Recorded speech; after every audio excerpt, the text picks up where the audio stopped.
Madame la Ministre, chère Martine, je salue avec beaucoup d'émotion et d'amitié Martine, toute sa famille, de toute la famille Ricci, qui a aussi ses racines à Carbon-Blanc, que je connais depuis si longtemps.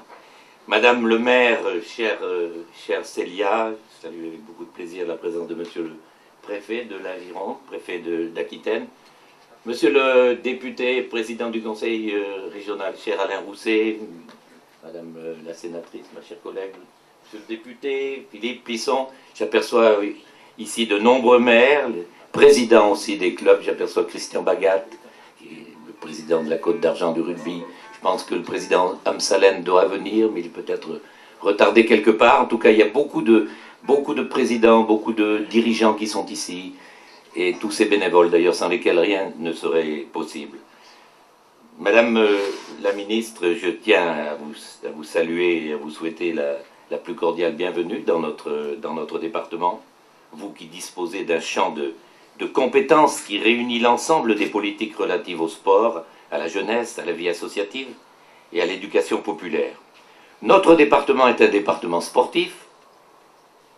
Le week-end dernier, à quelques kilomètres d'ici, sur la rive droite de la Garonne, à Lormont, se déroulait la deuxième édition des foulées littéraires dans un magnifique espace socio-culturel. De nombreux sportifs étaient à ce rendez-vous, non pas pour réaliser des exploits, mais pour témoigner, raconter et ainsi donner envie et susciter des vocations auprès des jeunes. Il y avait là un de vos illustres prédécesseurs, Roger Bambuc, un médaillé olympique, Boris Sanson, Michel Hidalgo, Cyril Guimard et peut-être aussi Thierry Vigneron. C'est précisément Michel Hidalgo qui réaffirmait lors de ce week-end « Le sport est une école de la vie ». Vous le savez mieux que nous, Madame la Ministre, le sport représente une part importante de la vie associative qui est force de vitalité et de cohésion sociale. Dans cet esprit, le Conseil général a choisi d'apporter pour cette magnifique plaine de sport une importante et significative contribution qui s'élève à près de 400 000 €. Cette participation, qui n'avait rien d'obligatoire, constitue une évidence à Saint-André-de-Cubzac, terre de football, de rugby et de tous les sports. Désormais, les joutes dominicales, les entraînements et les séances de l'école de rugby, du football, vont se déplacer sur la plaine des sports Laurent Ricci, sur le site du Bouille. Laurent Ricci aimait le sport, et notamment le rugby, tous les sports, mais notamment le rugby. Il venait souvent encourager ses protégés à la Garrosse, avec son chapeau et son écharpe. C'est une heureuse initiative que d'avoir donné son nom à cette plaine des sports. C'est quelqu'un qui tenait tant à voir ce rêve et finalement réalisé. Je voudrais féliciter vraiment l'architecte Thomas Rodriguez, toute son équipe, les entreprises et les artisans et les ouvriers qui ont vraiment fait un travail absolument magnifique. Une discipline d'ailleurs n'exclut pas l'autre, puisqu'elles sont toutes fort bien représentées. J'ai parlé du rugby, j'ai parlé du football, mais toutes sont fort bien représentées dans ce magnifique espace, notamment cette piste d'athlétisme, quelque peu unique en Gironde, et pour ne pas dire en Aquitaine.